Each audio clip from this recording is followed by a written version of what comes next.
Hello everyone, welcome to Boring History Channel. Tonight I want you to imagine something simple. You're inside a massive medieval castle. The doors are closed, the torches are fading, and suddenly the light is gone. Not dim, not low, but completely gone. No electricity, no street lights. Not even the moon reaching inside those thick stone walls. Just silence, cold air, and a darkness so deep you can't even see your own hands. Now here's the question. What really happens to the human mind when it's left alone in that kind of darkness for hours? Why did even the strongest knights and nobles quietly fear the night inside their own castles? Stay with me, because tonight we're slowly stepping into that world where every sound feels closer, every shadow feels alive, and sleep comes only if your mind lets you. And before you settle in, take a moment to like the video and subscribe, but only if you truly enjoy the stories I share here.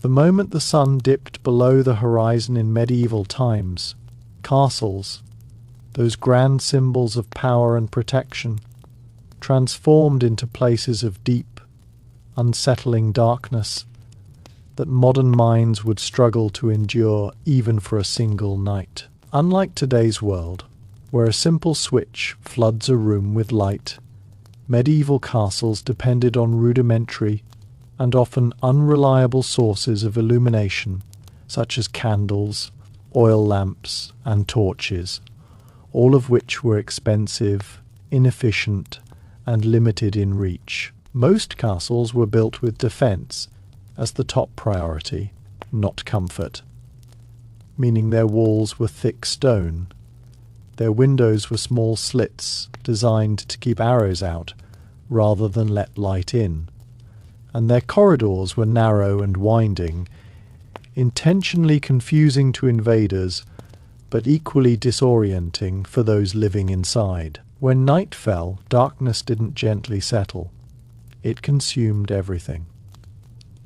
Shadows stretched unnaturally across stone walls, flickering wildly with the movement of torch flames, creating the illusion of figures moving just out of sight. Even during the day, many parts of a castle, inner chambers, storage rooms, stairwells, received little to no natural light. So at night, they became completely black voids where you couldn't see your own hand in front of your face. Imagine trying to walk through a spiral staircase carved tightly into stone, with only a dim torch that barely lights a few steps ahead. The flame crackling and sputtering as drafts of cold air snake through the structure. Every sound, footsteps echoing, distant doors creaking, wind howling through arrow slits, would feel amplified, unnatural, and threatening. And silence itself was not comforting. It was heavy, broken unpredictably by noises that couldn't always be explained. The darkness was not just visual. It carried a psychological weight. Medieval people lived in a time deeply influenced by superstition, religion, and fear of the unknown. Without scientific understanding of many natural phenomena, darkness became a breeding ground for imagination and terror. People genuinely believed in spirits, demons, and supernatural forces that thrived at night. In a castle where corridors twisted and rooms lay hidden behind thick wooden doors, it was easy to imagine that something unseen was watching or lurking nearby. A flickering candle could suddenly dim, and that alone might be interpreted as a sign of a presence. The wind passing through narrow gaps could produce eerie whistles or low moans, echoing through halls like ghostly voices. Animals, too, added to the fear. Rats scurrying within walls, bats nesting in high rafters, and owls calling from outside could all create an atmosphere that felt alive with unseen movement. Adding to this sense of dread was the constant risk of danger that the darkness concealed. Castles were not just homes, they were military strongholds, often under threat of attack. Nighttime was the most vulnerable period, when enemies might attempt to infiltrate under the cover of darkness. Guards patrolling the walls had to rely on limited vision, straining their eyes to detect movement in the blackness beyond. Inside, the fear of intruders was ever present. A shadow could be just a servant moving quietly, or it could be an assassin. Trusting what you saw was difficult when visibility was so poor, and hesitation could be deadly.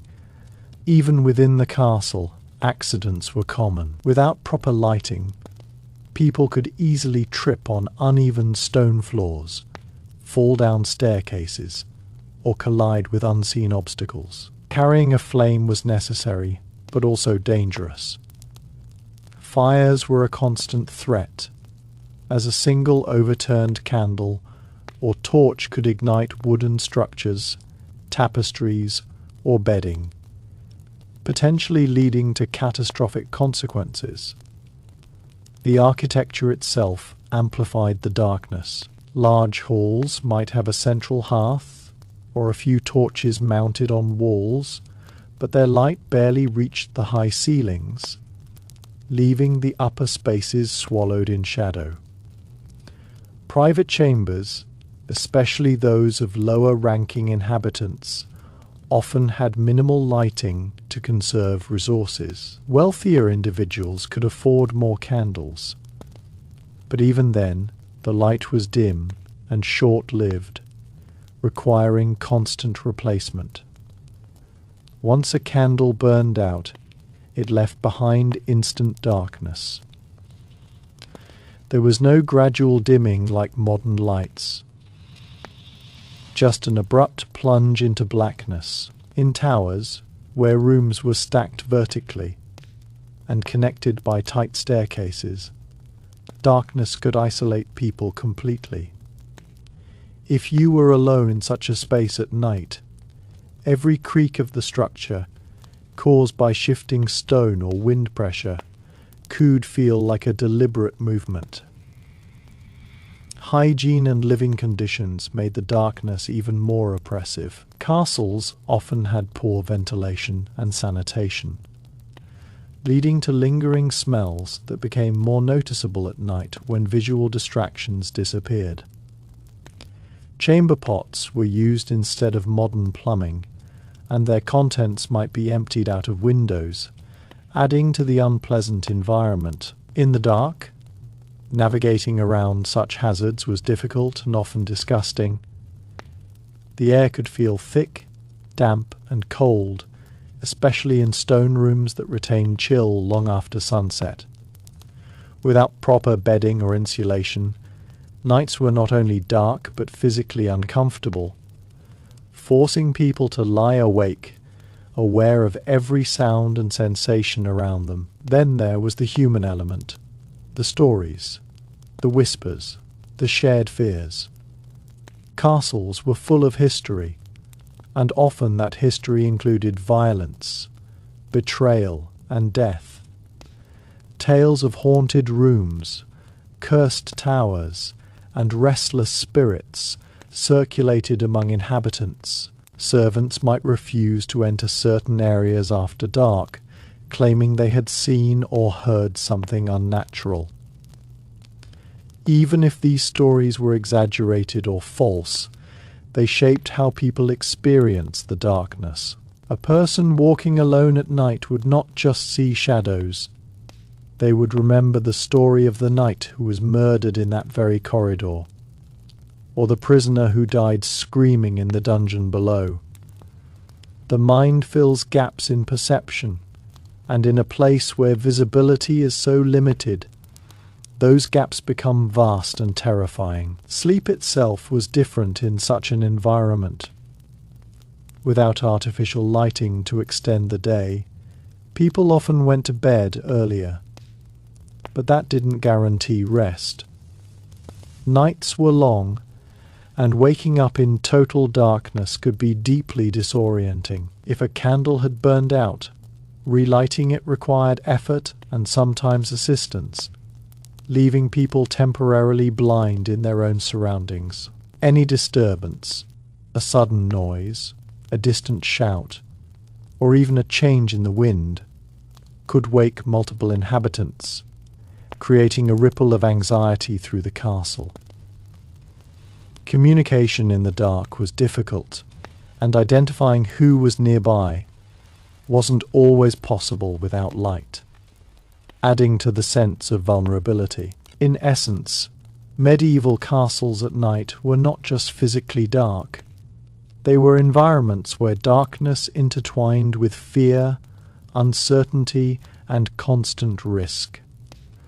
The absence of reliable light turned familiar spaces into alien landscapes, where every corner could hide danger and every sound could signal something ominous. It was a world where vision was limited, imagination was powerful, and safety was never guaranteed, making the experience of night not a time of rest and peace, but one of tension, unease, and lingering dread that stretched until the first light of dawn finally broke through the narrow slits of stone walls. As the night deepened inside a medieval castle, the darkness did not remain static. It seemed to grow heavier, more suffocating, as if it had a presence of its own. The limited light sources that had once offered some comfort would gradually burn lower, their flames shrinking and flickering weakly, casting longer and more distorted shadows that crept across the stone like living things. A torch that once held steady might suddenly spit sparks or dim without warning, forcing those nearby to either replace it or accept being swallowed by darkness. And replacing a torch was no simple task.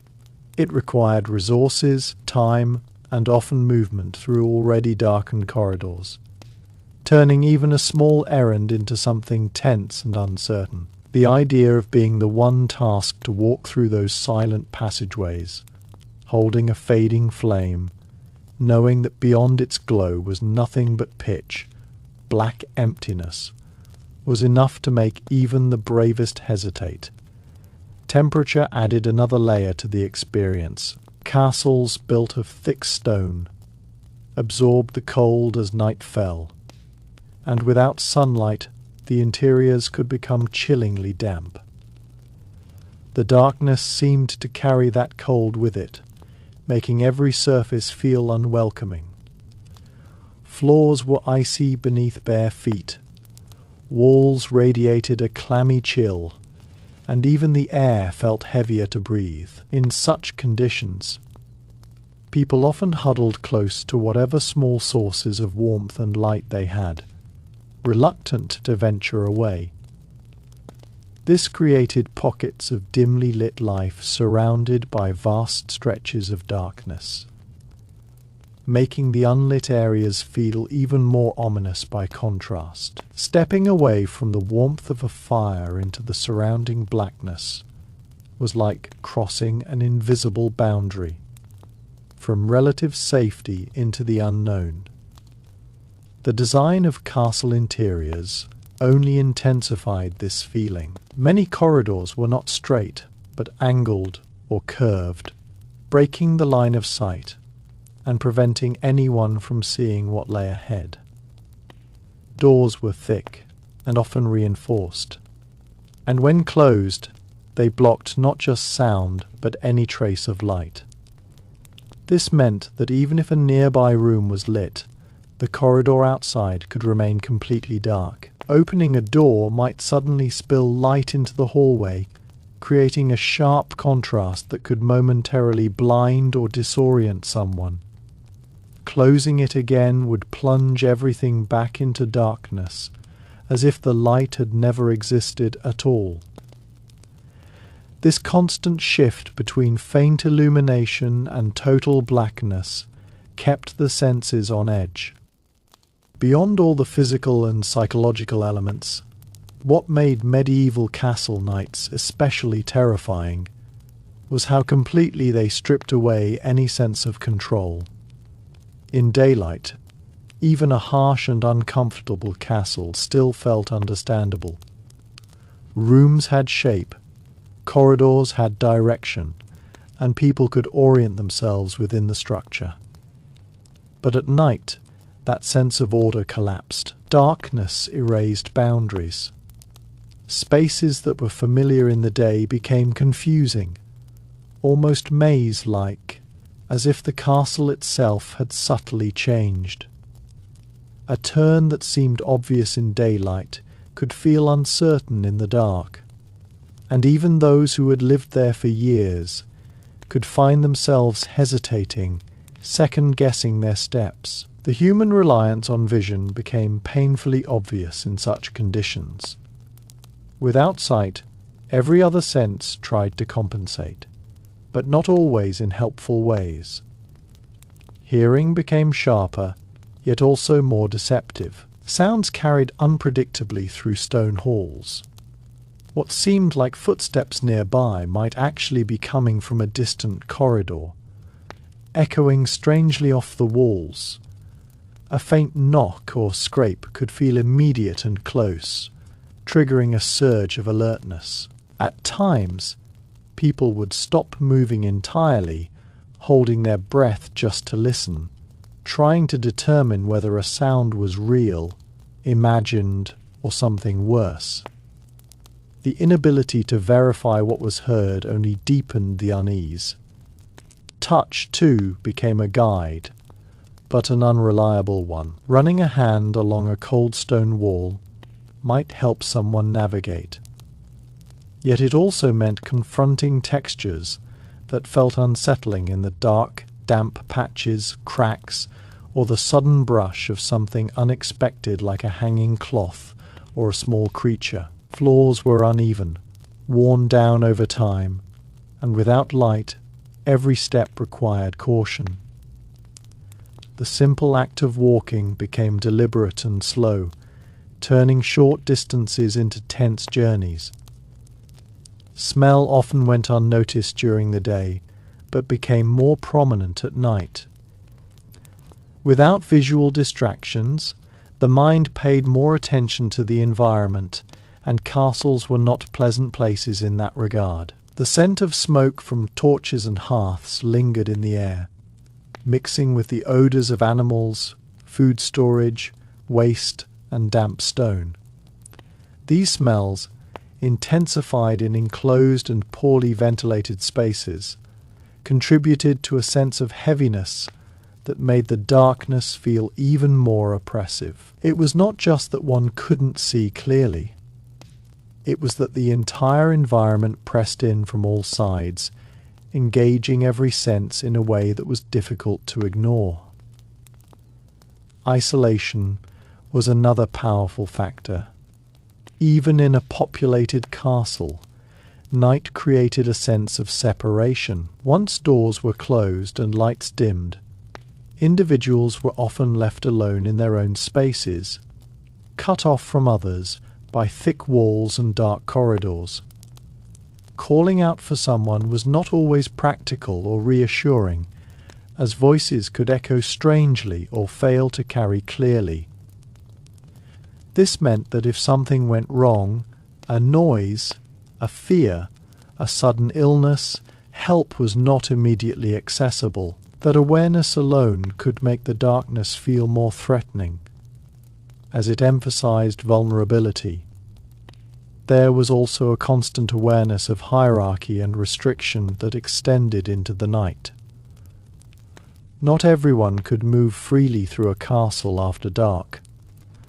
Certain areas might be off, limits guarded, or simply too dangerous to enter without reason. This created a sense that parts of the castle were not just dark, but forbidden.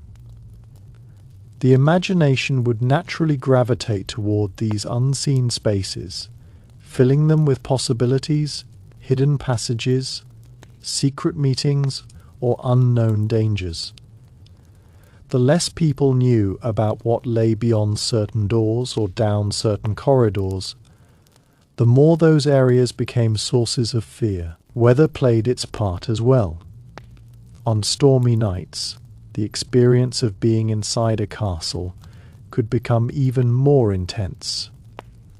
Rain would batter against the stone, wind would howl through narrow openings, and thunder would echo through the structure, making it feel as though the entire building was alive and reacting. Lightning might briefly illuminate a courtyard or a distant wall, offering a sudden stark glimpse of the outside world before plunging everything back into darkness. These brief flashes could be disorienting, revealing shapes and movements that disappeared just as quickly, leaving the mind to question what it had seen. Even the presence of other people did not always bring comfort. In low light, recognizing someone was not immediate. A figure approaching in a dim corridor could remain anonymous until they were very close, creating moments of uncertainty that could quickly turn into fear. This was particularly significant in a time when trust was not always guaranteed, and conflicts, rivalries, or hidden intentions could exist within the same walls. The darkness provided cover not just for imagined threats, but for real human actions that might otherwise be visible and preventable. Over time, people adapted to these conditions, but adaptation did not eliminate fear. It simply made it more manageable. Individuals developed habits such as memorizing the layout of key areas, keeping light sources close at hand, or avoiding unnecessary movement at night. Still, these strategies were limited. No amount of familiarity could fully counter the unpredictability of darkness, especially in a place as complex and enclosed as a castle. What is perhaps most striking is how different this experience is from modern life. Today, darkness is often a choice. We can illuminate our surroundings almost instantly, banishing shadows with ease. But in a medieval castle, darkness was an unavoidable reality, something that arrived every evening and could not be fully controlled. It dictated behavior, shaped emotions, and influenced how people interacted with their environment and with each other. In that sense, the terror of medieval castle nights was not just about what might be hiding in the dark.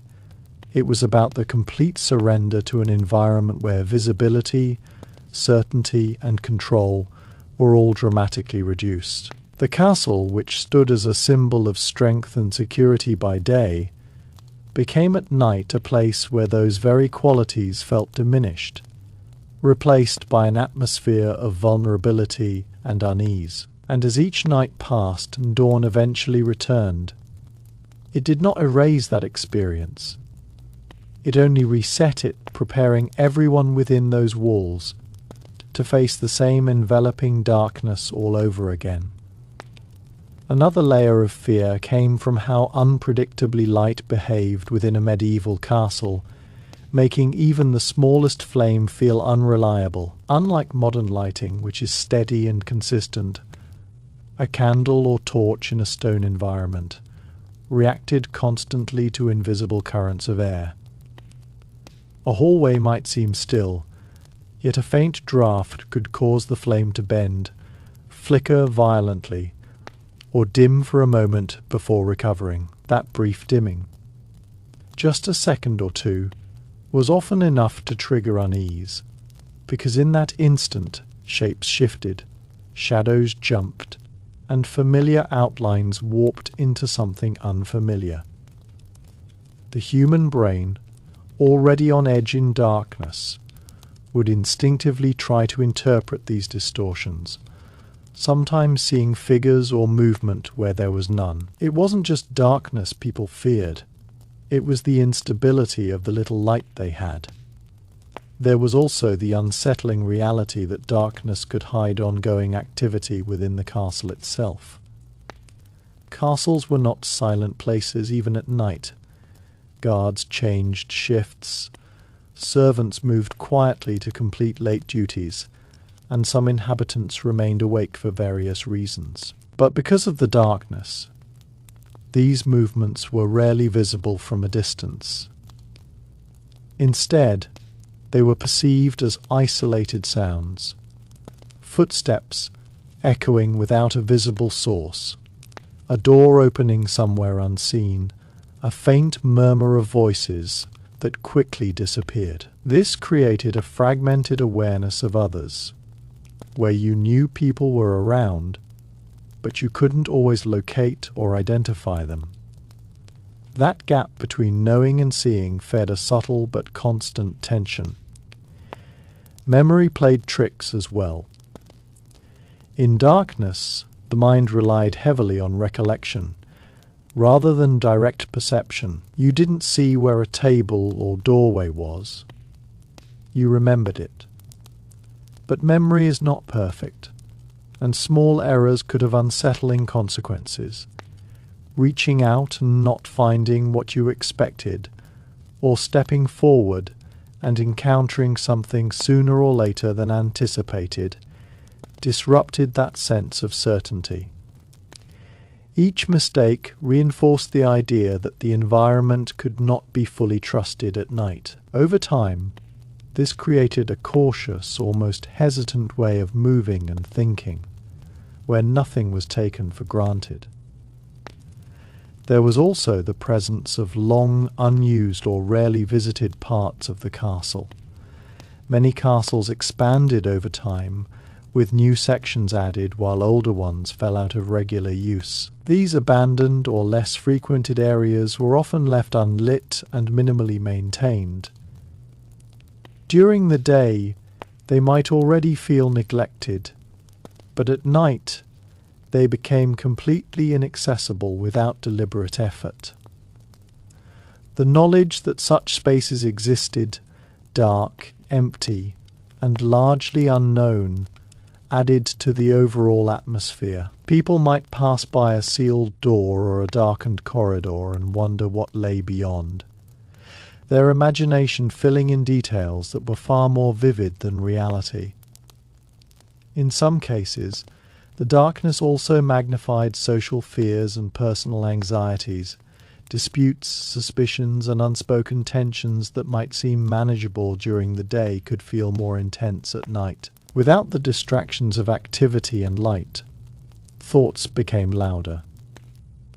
A person lying awake in a dim chamber might replay conversations, worry about alliances or conflicts, or imagine scenarios that felt increasingly real in the silence. The darkness created space for introspection, but also for overthinking, where minor concerns could grow into significant fears, simply because there was nothing. One of the most deeply unsettling aspects of medieval castle nights was how easily reality and imagination began to blur, especially when the body grew tired, but the mind refused to fully rest. In such low-light conditions, the human brain tends to fill in missing visual information, and this often led to fleeting illusions. Shapes that appeared to move, shadows that seemed to breathe, or corners that felt occupied even when they were empty. A cloak hanging on a peg might resemble a person standing still.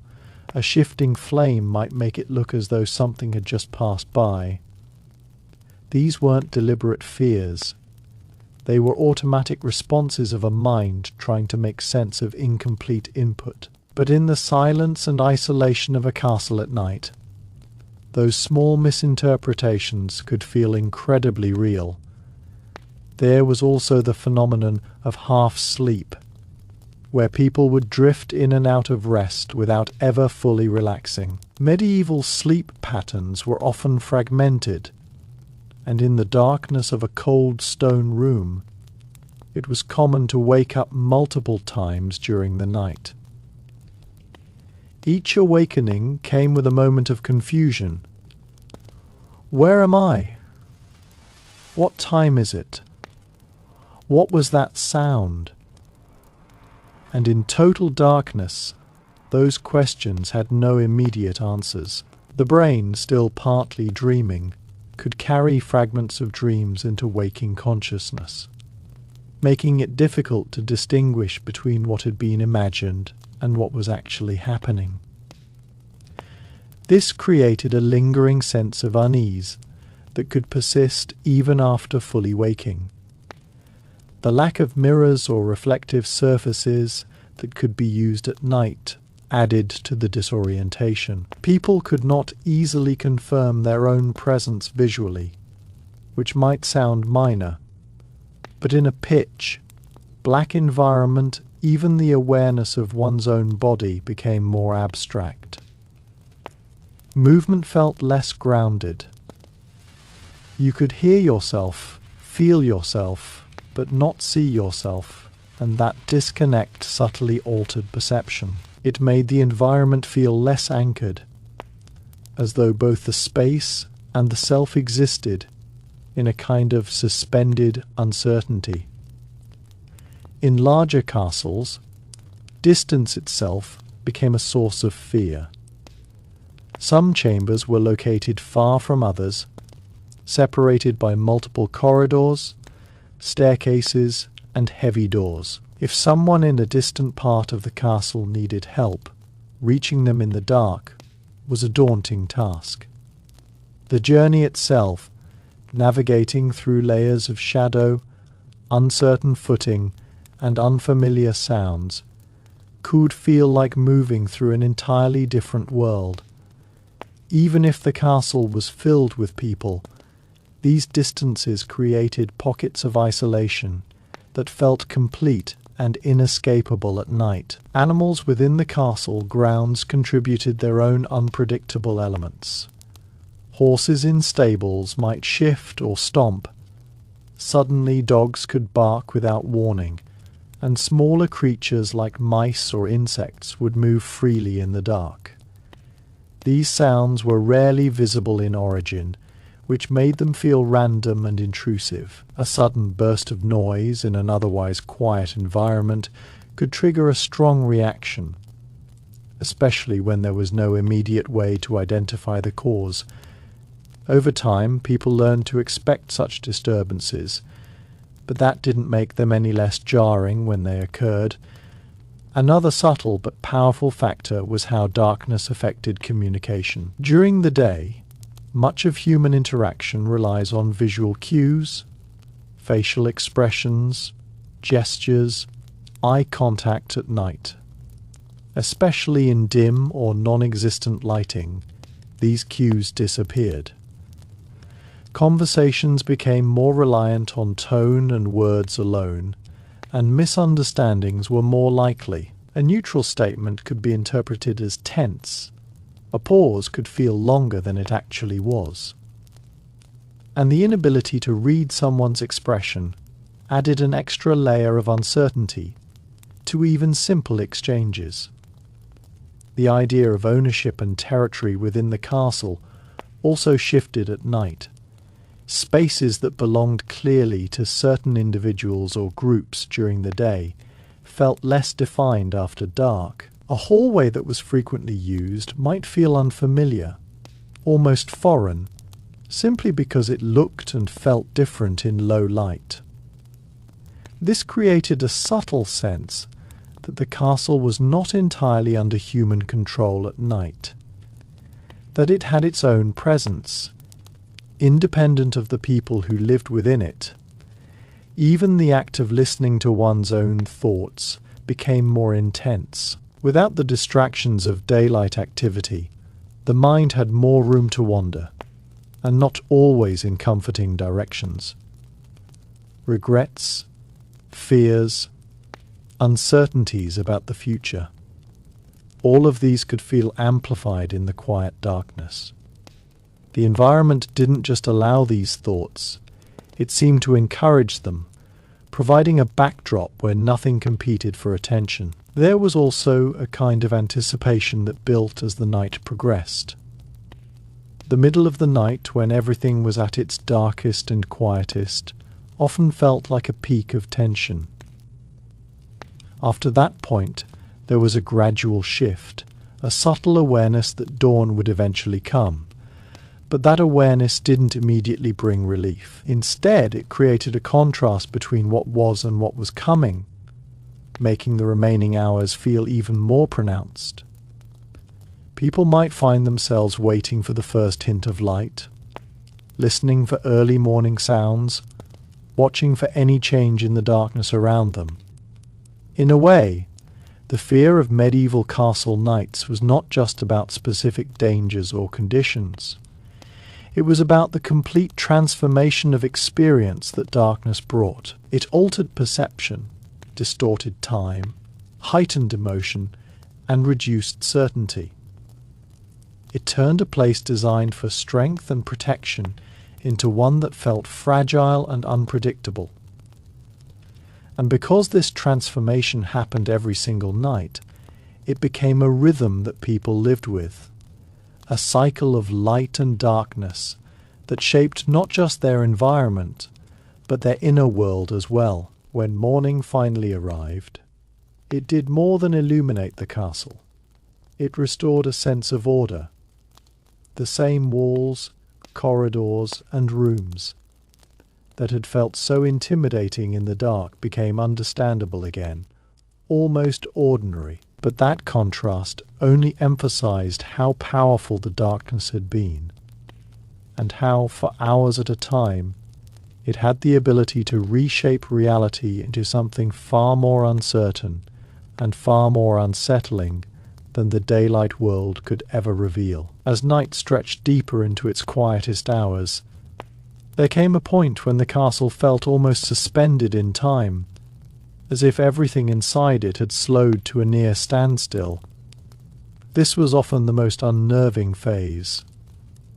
The hours when most people were asleep, fires had burned low, and even the usual nighttime activity had faded. The castle did not become completely silent, but the sounds that remained were sparse and irregular, making them stand out more sharply. A single drip of water somewhere in the stone, the distant shifting of wood, or the faint clatter of something settling, could echo with surprising clarity. These small, isolated noises felt disproportionate, as if they carried more significance than they should, simply because there was nothing else to balance them out. In these moments, the mind became acutely aware of space, not just the space immediately around a person, but the unseen spaces beyond. Behind every wall was another room, another corridor, another layer of darkness that could not be observed directly. This created a strange awareness of being surrounded by unknowns on all sides. Even if nothing was actually happening in those hidden areas, the inability to confirm that fact left room for endless speculation. It was not just about what you could hear or feel. It was about everything you couldn't perceive at all. The structure of the castle itself contributed to this feeling of layered isolation. Thick walls, multiple floors, and enclosed rooms meant that people were often separated not just physically but perceptually. Someone might be only a few meters away, like completely unreachable in the darkness without deliberate effort. This separation created a sense that each individual existed in their own small pocket of awareness, cut off from the larger whole, the castle, which during the day functioned as a unified space, at night fragmented into countless isolated zones, each with its own atmosphere and level of darkness. There was also a subtle tension in the way darkness concealed movement over time. During the day, any change in the environment, Simone entering a room, an object being moved, a door opening, was immediately visible. At night, These changes could occur without being seen, only discovered later. A chair might be slightly out of place, a door left ajar, or an object missing from where it had been. These small inconsistencies could feel unsettling, not necessarily because they indicated danger, but because they broke the continuity of perception. They reminded people that things could happen beyond their awareness, reinforcing a sense of limited control. The experience of waiting became particularly intense in such an environment. Whether it was waiting for sleep, waiting for dawn, or simply waiting for time to pass, the darkness made every moment feel more deliberate. There were no distractions to occupy the mind fully, so attention naturally turned inward or toward the environment. This heightened awareness could make even simple sensations, like the feeling of fabric against the skin or the rhythm of breathing, seem more pronounced. While not inherently frightening, this level of awareness could become uncomfortable when combined with the uncertainty of the surroundings. Another dimension of fear came from the idea of interruption. In a place where everything was already difficult to perceive, any sudden change, a loud noise, a shout, a door slamming, felt abrupt and jarring. These interruptions broke the fragile stillness of the night, and because they were so rare, they carried a sense of urgency. As the final hours of night crept forward, there was often a peculiar stillness that felt heavier than at any other time, as if the castle itself were holding its breath. This wasn't the quiet of peace, but the quiet of suspension, when nothing seemed to move, yet everything felt poised on the edge of change. In that stillness, even the smallest internal sensations became noticeable. The sound of one's own heartbeat, the slight rustle of fabric when shifting position, the faint exhale of breath, all of it seemed louder than it should be. Without external noise to mask these details, the body itself became part of the soundscape, reinforcing the feeling of being alone within a vast, unresponsive space. The darkness during these hours also had a way of flattening perception. Depth became harder to judge, and the three-dimensional structure of the castle seemed to compress into layers of shadow. A distant wall might feel closer than it was, while a nearby object could blend so completely into the darkness that it seemed to disappear. This flattening effect made navigation even more uncertain, as the usual visual cues that helped define space were no longer reliable. People had to depend almost entirely on memory and instinct, and even those could falter under the strain of prolonged darkness. There was also an unusual sensitivity to change in light. However small, a single candle being lit in a distant room, or a door opening to reveal even a faint glow, could feel dramatic in contrast to the surrounding darkness. That small light didn't just illuminate, it transformed the atmosphere, drawing attention and subtly shifting the emotional tone of the space. People would often orient themselves towards such light sources, not just for visibility but for reassurance, as if the presence of light itself carried a sense of safety that extended beyond its physical reach.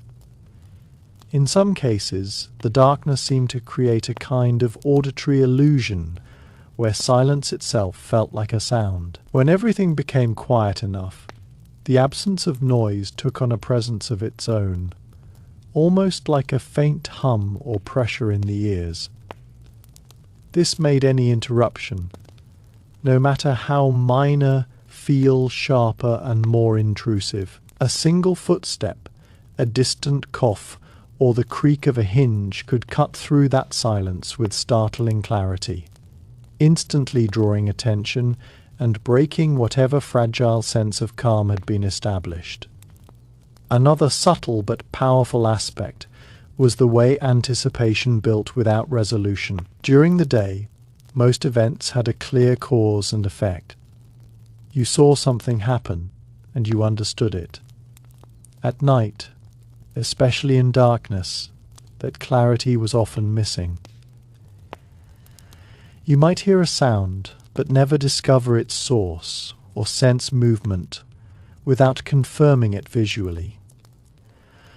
These unresolved experiences lingered, leaving small questions unanswered. Over time, those unanswered moments accumulated, creating a background tension that never fully dissipated. The body's natural rhythms also played a role in shaping the experience. As the night wore on, fatigue set in, but it didn't always lead to restful sleep. Instead, it could make perception less sharp, more prone to error. Tired eyes struggled even more in low light. And the mind, worn down by hours of alertness, became more susceptible to misinterpretation. This combination, physical exhaustion and sensory uncertainty, created a state where even ordinary experiences could feel distorted or exaggerated. There was also a sense of vulnerability, tied to the idea of being observed without knowing it. In darkness, the balance between seeing and being seen shifts dramatically. Even if no one was actually watching, the inability to confirm that fact left room for doubt. The mind would occasionally entertain the possibility that something or someone could be present just beyond the edge of perception. This wasn't always a conscious fear, but rather a subtle underlying awareness that influenced how people moved and behaved. The castle's verticality added another dimension to this feeling. With multiple levels stacked above and below, darkness extended not just horizontally but vertically as well. There were rooms above you that you couldn't see, and spaces below that were completely hidden. Sounds could travel between these levels in unpredictable ways, making it difficult to determine whether something was happening above, below, or on the same level. This vertical uncertainty contributed to the sense that the environment was larger and more complex than could be fully understood in the dark. In moments of prolonged stillness, time itself seemed almost to pause. Without clear markers to indicate its passage, minutes could stretch into what felt like much longer periods. People might find themselves wondering how much of the night remained, yet having no reliable way to measure it. This uncertainty made the wait for dawn feel indefinite, as though the night could continue indefinitely without resolution. And yet, just before morning, there was often a subtle shift that could be felt even before it was seen. The quality of the darkness began to change. Not lighter in a visible sense at first, but somehow less dense, less absolute. The air might feel slightly different. Sounds might carry in a new way, and there was a faint sense that the environment was beginning to open up again. This transition was gradual, almost imperceptible, but it marked the beginning of the end of the night's hold. When the first true light finally appeared, it did more than illuminate. It restored coherence. The castle's structure became visible again. Distances made sense, and the countless uncertainties of the night dissolved almost instantly. What had felt vast and unknowable shrank back into something familiar and manageable. But the memory of that darkness, of how completely it had altered perception, heightened awareness, and introduced doubt, remained. Ultimately, the terror of medieval castle nights was not rooted in constant danger, but in the way darkness transformed experience itself. It removed certainty, amplified sensation, and created a space where the mind had to work harder to interpret reality. In doing so, it revealed just how fragile human perception can be when stripped of light, and how even the strongest, most fortified structures could become places of quiet unease when night fell and the world beyond sight took over. Even after everything the night imposed, its silence, its distortions, its quiet pressure, there was still another layer that made medieval castle darkness uniquely unsettling. The sense that nothing could ever be fully verified until morning. In daylight, certainty came easily. You could look, confirm, and move on. But at night, especially within thick stone walls and dim corridors, certainty was always delayed. You might think you heard something, but you couldn't prove it. You might feel a presence, but you couldn't see it. You might notice a change, but you had no way of knowing when or how it happened. This constant postponement of clarity created a lingering tension that never quite resolved itself. That lack of immediate verification changed how people trusted their own senses. Doubt became part of perception. Instead of simply reacting to what they experienced, individuals had to question it. Was that real? Or was it just the wind or imagination or memory interfering? This internal questioning added an extra layer of mental effort, making even simple awareness more complex. Over time, it created a subtle fatigue, not just of the body, but of the mind constantly trying to interpret incomplete information. There was also the strange way darkness made space feel shared, even when it wasn't. In total or near total darkness, the boundaries between objects, rooms, and even individuals seemed to dissolve. Without clear edges or outlines, everything blended into a single, continuous field of shadow. This could give the impression that the space around you was occupied in a more general sense, rather than divided into distinct areas. It wasn't that you believed someone was there. It was that the environment no longer clearly told you who or what wasn't there. In long corridors or large halls, this effect became even more pronounced. A person standing alone in such a space might feel as though the darkness extended endlessly, even if they knew the physical limits of the room.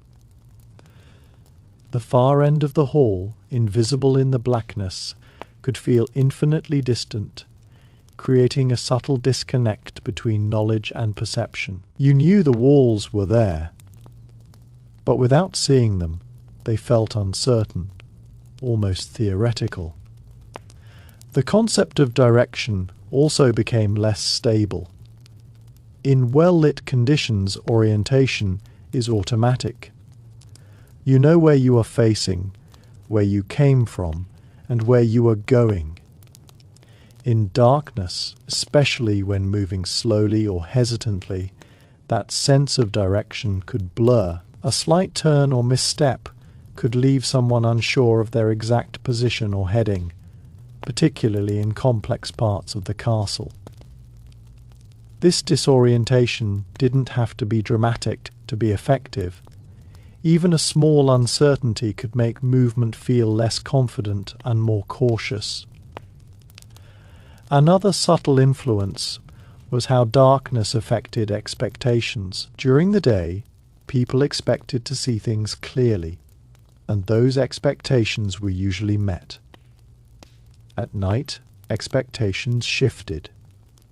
People anticipated difficulty, uncertainty, and potential surprise. This anticipation changed how they experienced even neutral situations.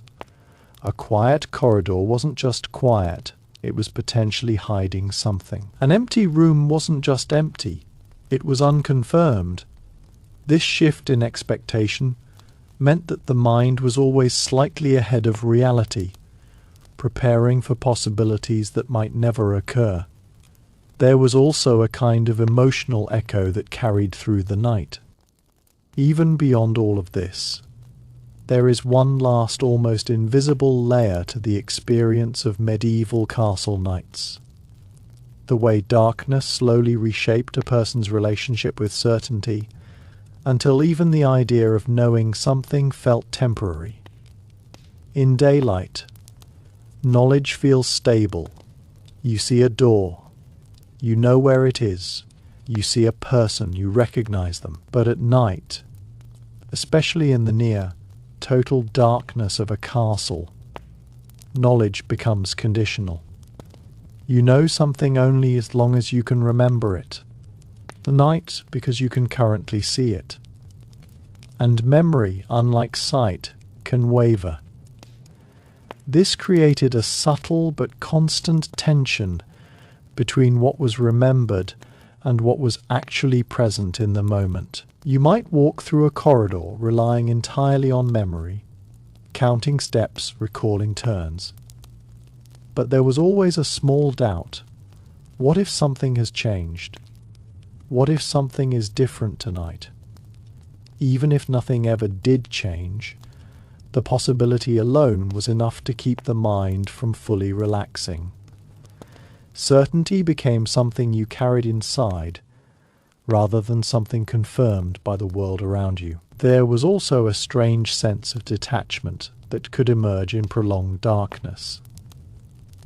Without visual anchors, the connection between a person and their surroundings became less immediate.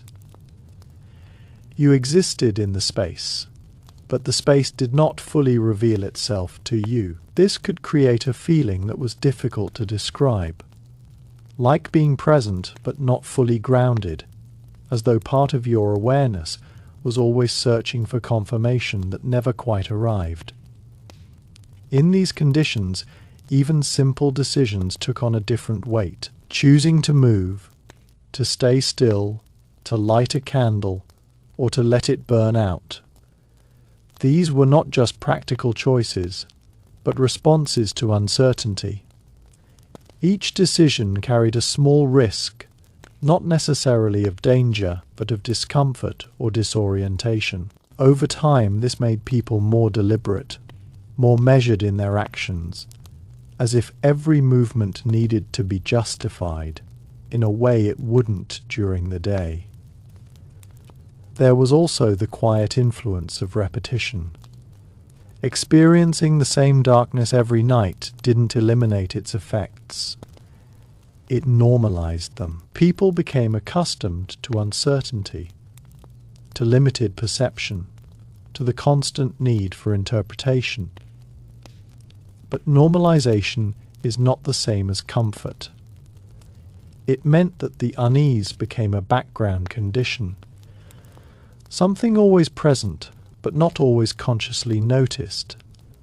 Like a faint pressure, it shaped behavior without demanding attention. In some moments, this background unease could surface more clearly, especially when something disrupted the expected pattern. A sound that didn't fit, a shadow that moved differently, a feeling that couldn't be immediately explained. These moments stood out sharply, breaking through the normalized experience of darkness. And because the mind was already operating with limited information, these disruptions could feel more significant than they might in daylight. There was also a subtle awareness of dependence, on light, on memory, on routine. In a medieval castle at night, independence was limited by the environment. You could not fully rely on your senses alone. You needed tools, habits, and familiarity to function effectively. This awareness reinforced a sense of vulnerability. not in a dramatic or immediate way, but as a quiet acknowledgement of limitation. And yet, within that limitation, there was also a kind of heightened presence. Without the distractions of visual detail, attention often narrowed to what could be perceived, sounds, textures, internal thoughts. This focus could make experiences feel more intense, more immediate. A single sound could hold your full attention. A small movement could feel significant. The world became simpler in some ways, but also more concentrated. As the night continued, this concentration could either deepen into calm or sharpen into unease, depending on the person and the moment. Some might find a strange stillness in it, a kind of quiet acceptance of the environment. Others might feel the weight of uncertainty more strongly, especially when combined with fatigue or lingering thoughts. And when the first signs of morning finally began to appear, the transition was not just physical but psychological. The return of light didn't just reveal the environment, it restored trust. Suddenly, what you saw aligned with what you knew. Memory and perception matched again. The need for constant interpretation faded, replaced by direct understanding. But that restoration also highlighted everything that had been missing during the night. It made clear how much effort had been required to function in darkness, how much of the experience had depended on guesswork and adaptation. The contrast was not just noticeable, it was profound. In the end, the deepest reason medieval castles were so terrifyingly dark at night lies in this gradual erosion and rebuilding of certainty. Darkness didn't just hide the physical world, it changed how people related to it. It turned knowledge into memory, perception into interpretation, and presence into something that had to be continuously reaffirmed. Night after night, this cycle repeated. Light brought clarity, darkness took it away, and people lived within that rhythm, adapting to it but never fully escaping its effects. And in that repetition, the darkness became more than just a lack of light. It became a defining part of existence, a condition that revealed not only the limits of the environment, but the limits of human perception itself. And even after all of these layers, there remains one final, deeply subtle aspect that made medieval castle nights so unsettling: the way darkness quietly dissolved the sense of continuity between moments, making experience feel fragmented rather than flowing. In daylight, time feels connected. One moment leads naturally into the next, guided by sight, activity, and clear awareness. But in the darkness of a castle, that continuity could break down. Each moment felt more isolated, as if it existed on its own, with only memory linking it to what came before. You might take a few steps through a corridor, pause, listen, and then move again. But each of those actions felt separate, almost disconnected, because there was no continuous visual field tying them together. The mind had to repeatedly re-anchor itself. Where am I? What am I doing?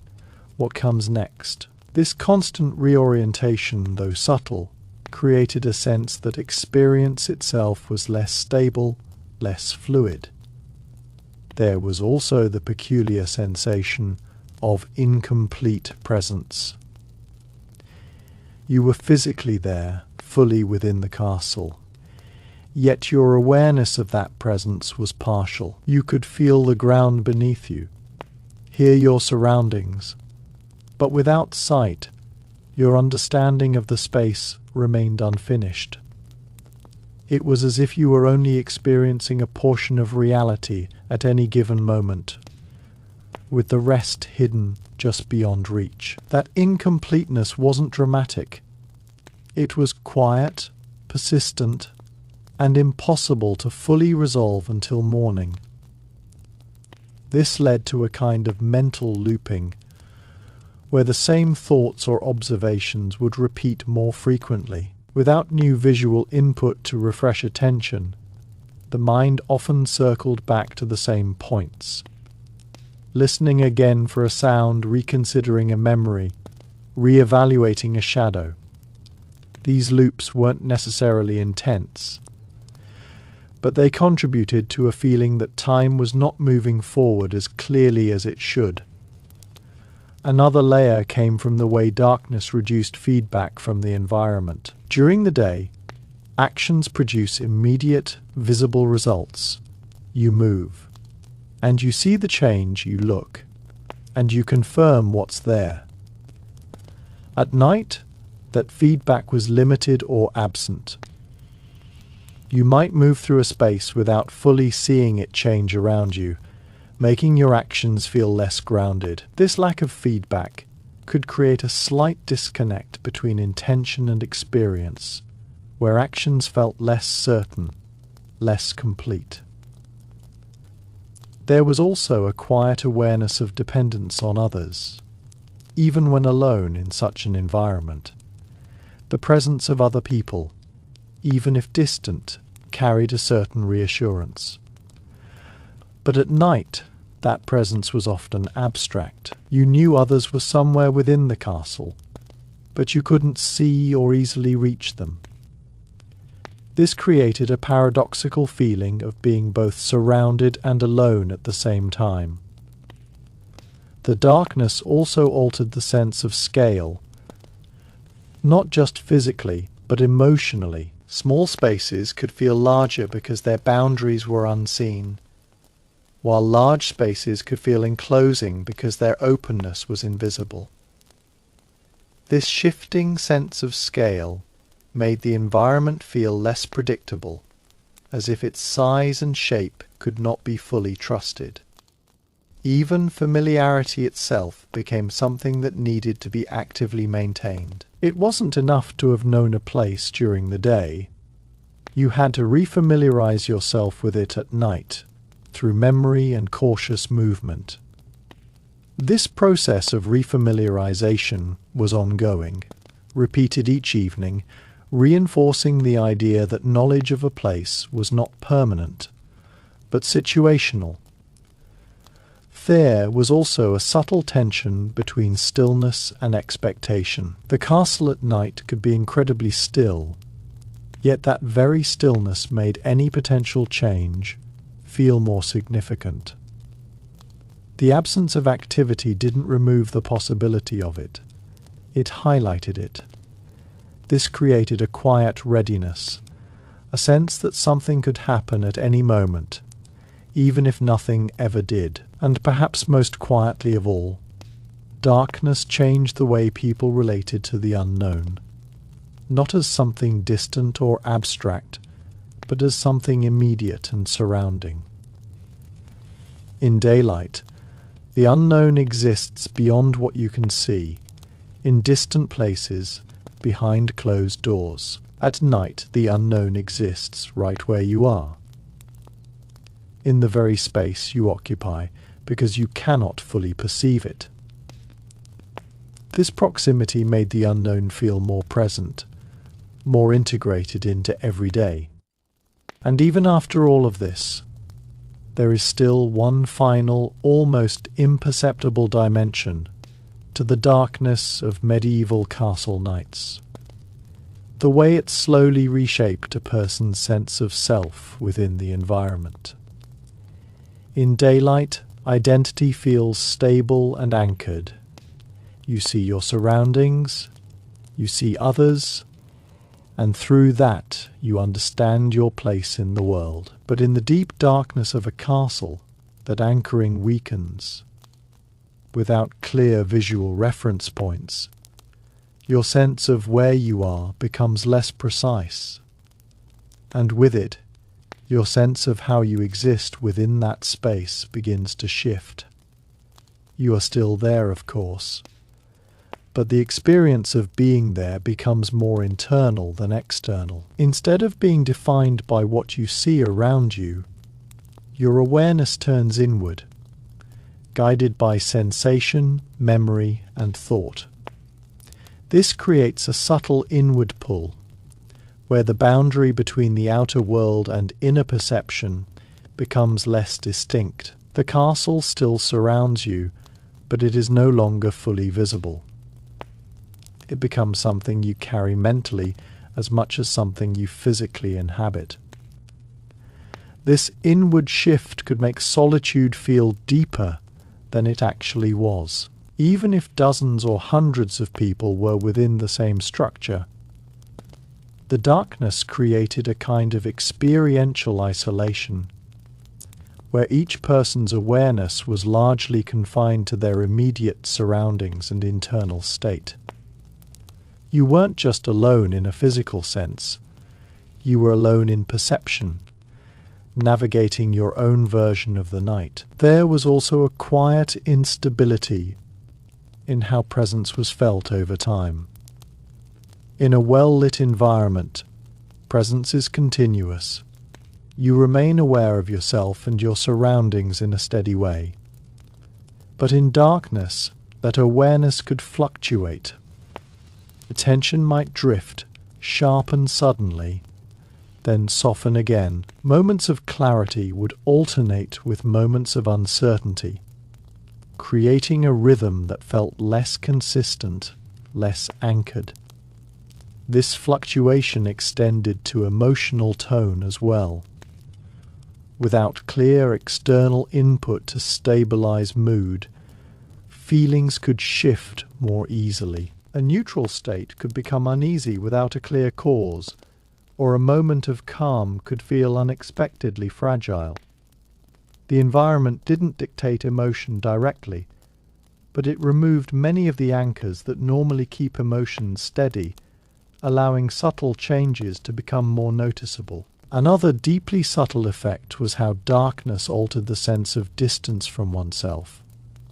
In daylight, actions feel immediate and directly connected. You move, you see it happen, and the experience is unified.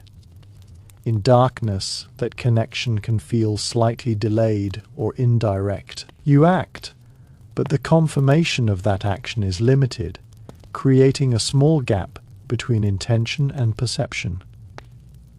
Over time, this can make experience feel just slightly removed, as if there's a thin layer between you and the world. There was also a quiet awareness of vulnerability that extended beyond physical safety. It was not just about the possibility of danger, but about the recognition that your understanding of the world was incomplete.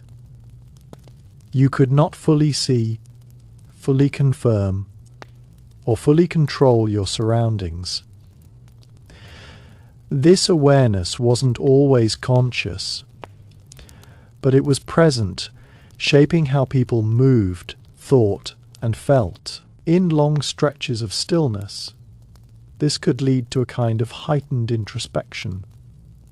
With fewer external distractions, the mind naturally turned inward, examining thoughts, memories, and questions with greater intensity. This introspection wasn't necessarily negative, but in the context of darkness and uncertainty, it could take on a heavier tone, making thoughts feel more significant, more immediate. There was also the subtle way darkness disrupted the sense of shared reality. During the day, people experienced the same environment in largely the same way. What is visible to one is visible to all. At night, that shared experience fragments. Each person sees only what their light allows, hears only what reaches them, and interprets it through their own state of mind. Reality becomes more individual, less collective. And within that individuality, imagination gained more influence, not in a dramatic or fantastical sense, but in small, quiet ways, filling in unseen spaces, interpreting ambiguous sounds, shaping expectations.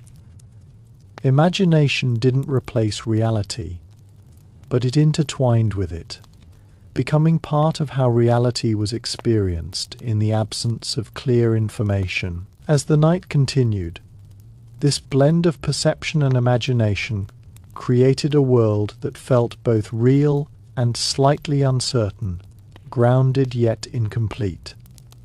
It wasn't chaotic.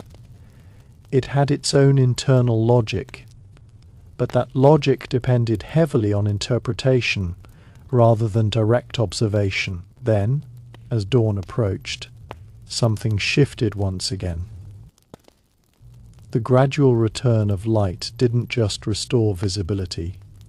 It reconnected the inner and outer worlds. What had been imagined could now be seen. What had been uncertain could be confirmed, and what had been internal could once again align with the external environment. This reconnection brought a sense of relief that was deeper than simple comfort. It was the relief of coherence, the feeling that everything made sense again. That perception matched reality without effort. But that relief also revealed how profound the night's transformation had been. It showed that darkness had not merely hidden the castle. It had changed the way people experienced themselves within it. It had turned awareness inward, fragmented perception, and introduced a constant need for interpretation. And so, in the end, the true terror of medieval castle nights was not just in the shadows or the silence, but in this quiet reshaping of experience itself. It was in the way darkness altered not only what people could see, but how they existed, how they understood, and how they felt within the world around them. Night after night, this transformation repeated. Subtle, persistent, unavoidable, until it became part of life itself. And within those thick stone walls, where light was scarce and darkness was absolute, that transformation was not just an occasional discomfort, but a defining reality of existence, one that returned with every sunset and only faded, temporarily, with the fragile, returning light of dawn. And even after all these layers, there is still one last, almost intangible dimension to the darkness of medieval castle nights.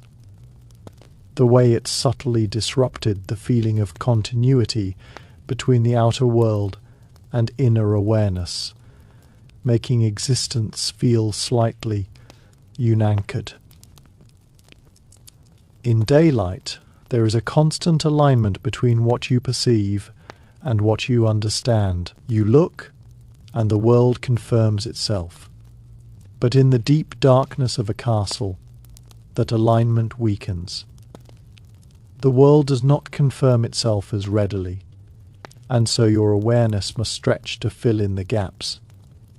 This stretching creates a quiet tension, not dramatic, not overwhelming, but persistent. It's the feeling of maintaining connection with something that isn't fully present to your senses. You know the walls are there, the corridors extend, the rooms exist, but you are not actively seeing them. So your mind holds on to them in a kind of suspended awareness, like a map kept alive without direct reference. That act of holding, of mentally sustaining the structure of the world, becomes part of the experience of the night. There is also a subtle thinning of certainty about now. In daylight, the present moment feels immediate and complete. At night, especially in darkness, the present can feel slightly delayed or muted, because you are always interpreting rather than directly perceiving. It's as if the moment you're in is filtered through memory and expectation before it becomes fully real. This doesn't stop you from functioning, but it adds a layer of distance to experience. This distance can make even stillness feel active. When you sit or lie in the dark, you are not simply resting. You are listening, sensing, interpreting. The mind remains engaged even in quiet moments, because it cannot rely on passive observation. Every sensation becomes a point of focus, every sound a signal to be understood. Rest, therefore, is never entirely complete. It is always accompanied by a degree of awareness. There is also the curious way darkness reshapes anticipation. During the day, anticipation is often tied to visible events. You see something approaching, you prepare for it. At night, anticipation becomes more abstract. You anticipate without clear cause, simply because the environment allows for possibilities that cannot be ruled out.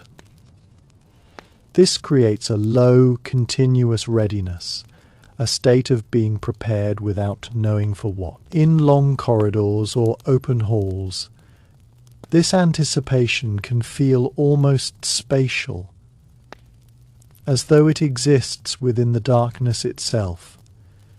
The unseen areas seem to hold potential, not in a specific way, but as a general sense that something could emerge from them at any time. Even if nothing ever does, the possibility remains present, woven into the experience of the space. There is also a subtle shift in how people relate to silence. In daylight, silence is often neutral or even calming. In the darkness of a castle, silence can feel more ambiguous. Without visual confirmation, silence does not necessarily mean absence. It could simply mean that nothing is currently detectable. This ambiguity gives silence a different quality, one that feels less definitive and more open-ended. Over time, this changes how silence is experienced. It becomes something to listen into, rather than something to simply exist within. People become attuned to its nuances, the way it deepens, breaks, or shifts.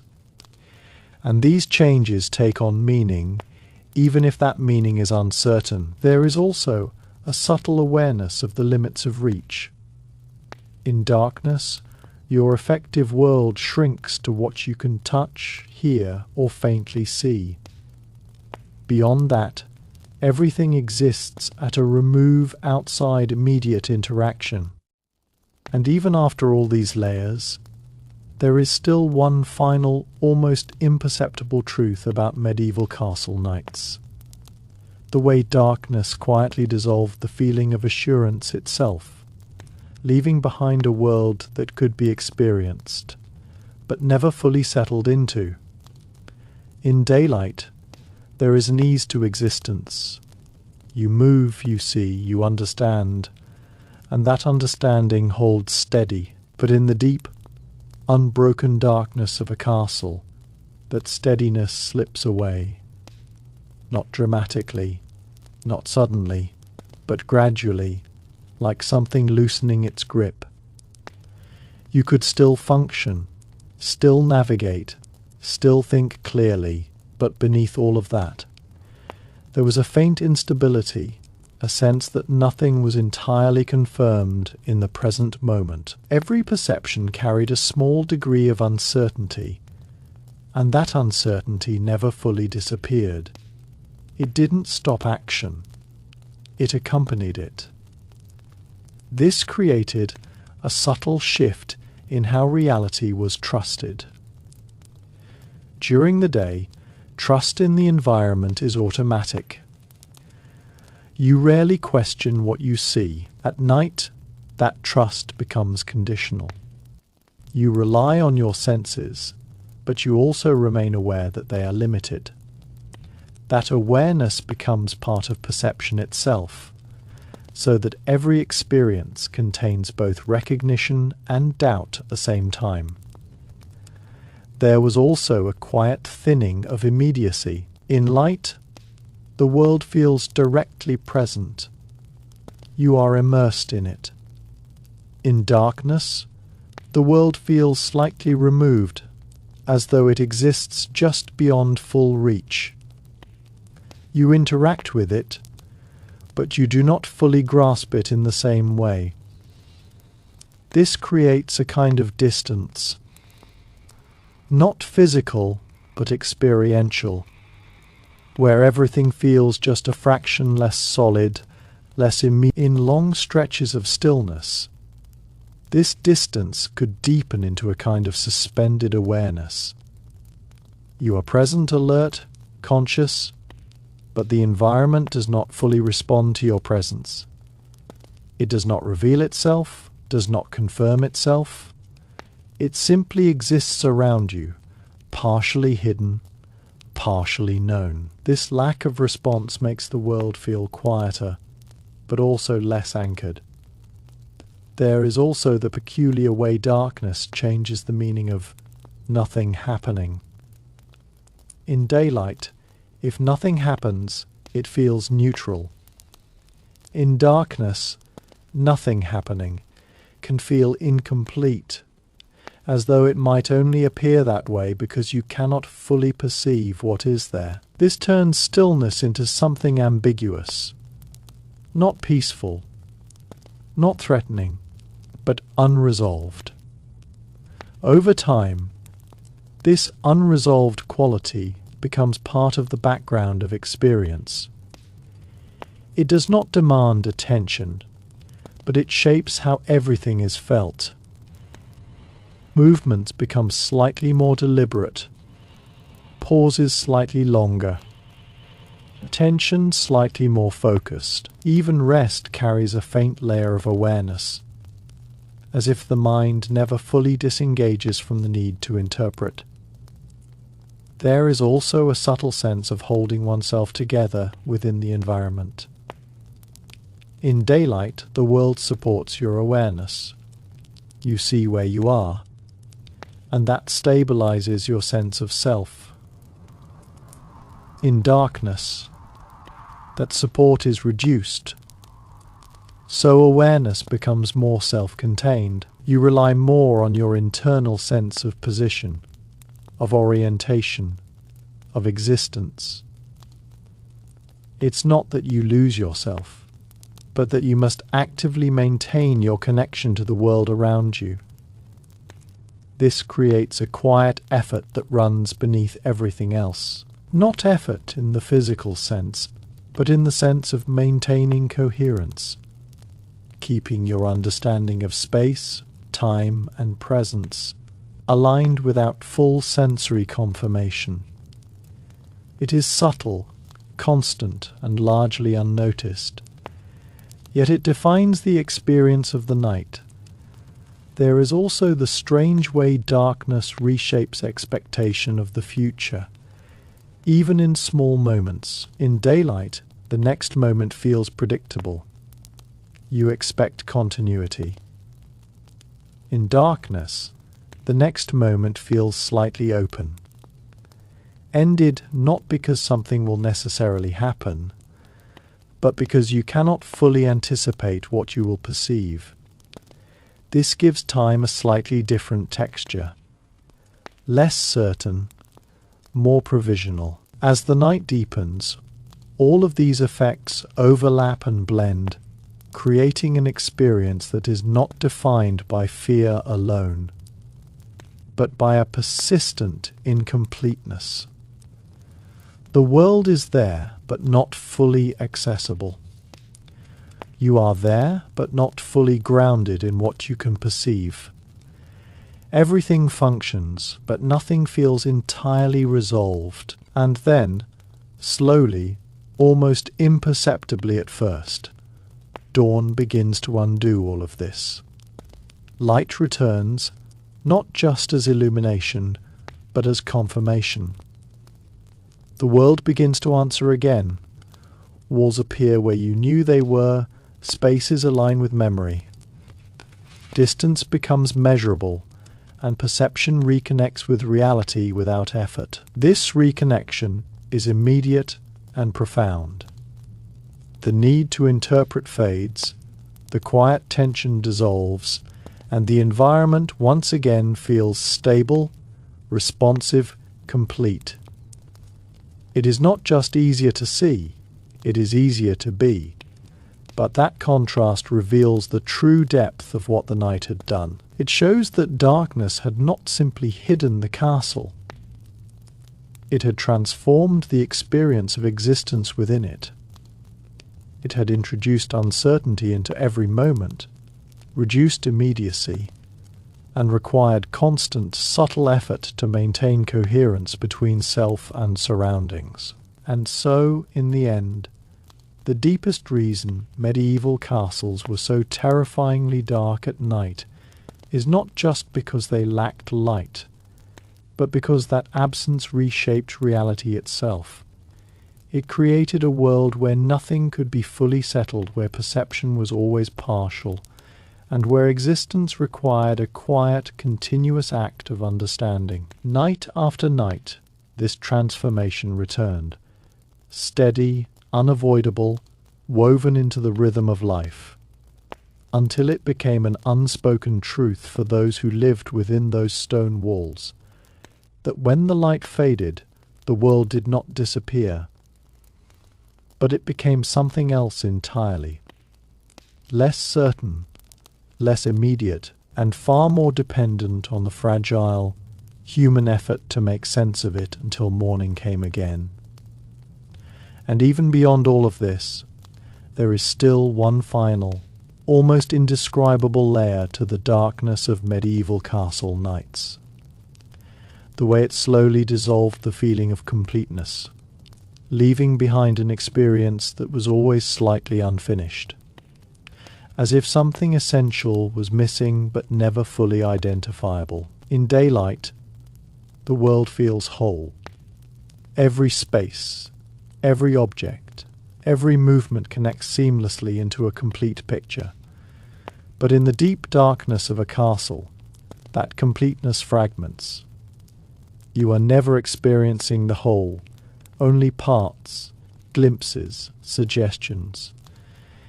This creates a quiet but persistent sense that reality itself is incomplete. You might be standing in a room, but you are only aware of fragments of it. The faint outline of a wall, the edge of a doorway, the glow of a dying flame. Everything else exists beyond perception, not absent, but inaccessible. And because so much of the environment remains hidden, the mind is constantly aware that what it perceives is only a fraction of what is actually there. That awareness subtly changes how every moment feels. Nothing is fully resolved. You don't just experience a space, you approximate it. You don't fully observe, you infer. And this constant reliance on inference means that certainty is never absolute. It is always provisional, always open to revision.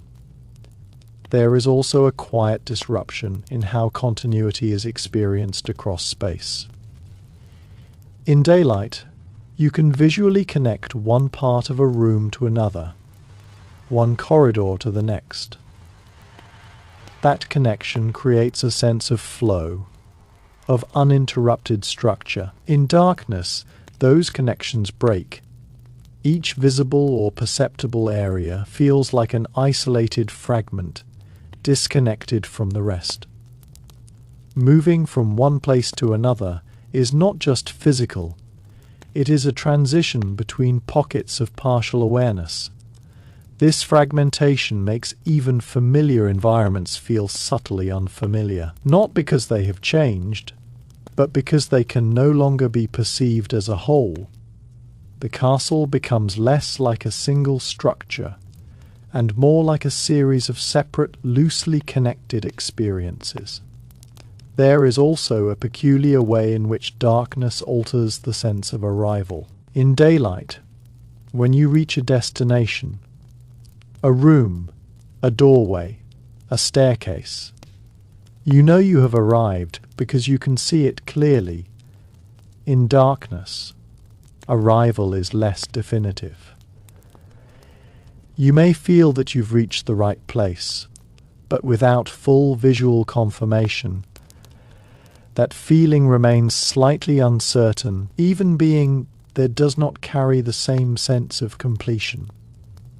This lack of clear arrival contributes to a broader sense of incompleteness that runs through the entire night. Actions begin and end, but they don't always feel fully closed or resolved. Each moment carries a faint residue of uncertainty, as if it hasn't entirely settled into the past. There is also the quiet way darkness reshapes the perception of boundaries.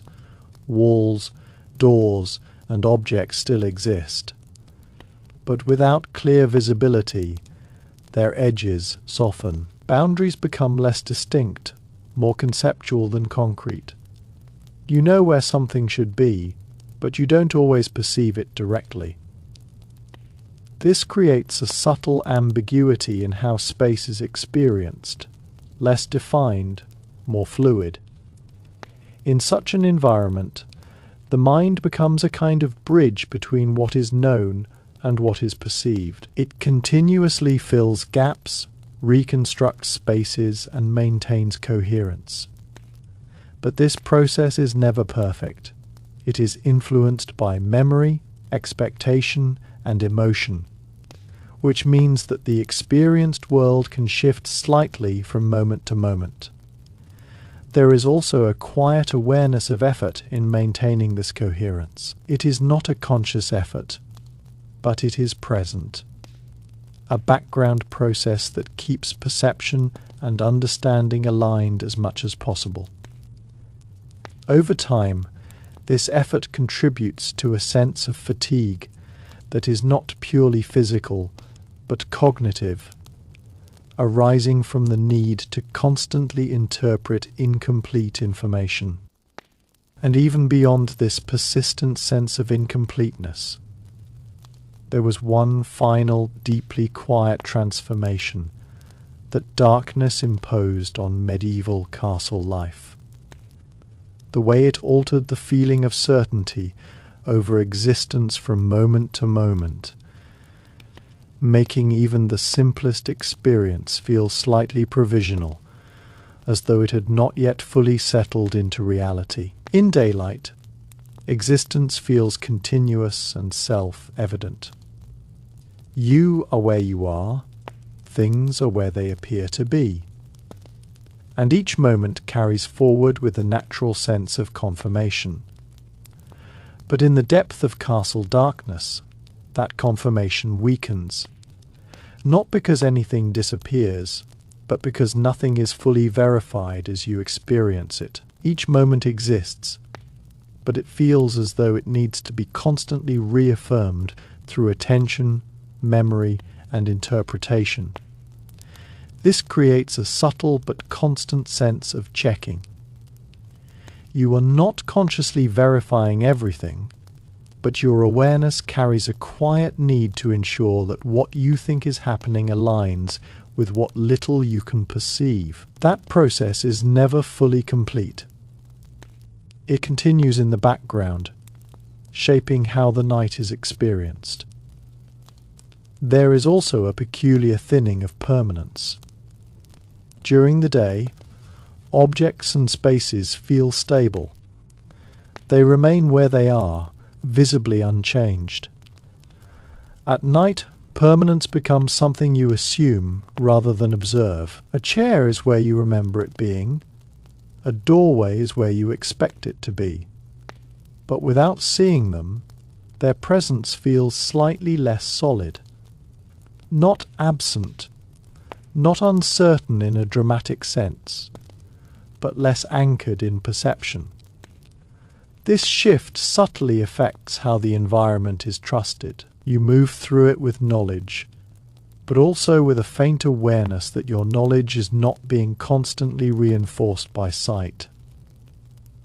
That awareness doesn't stop you, but it changes the texture of experience, making it feel more tentative, more dependent on internal confirmation.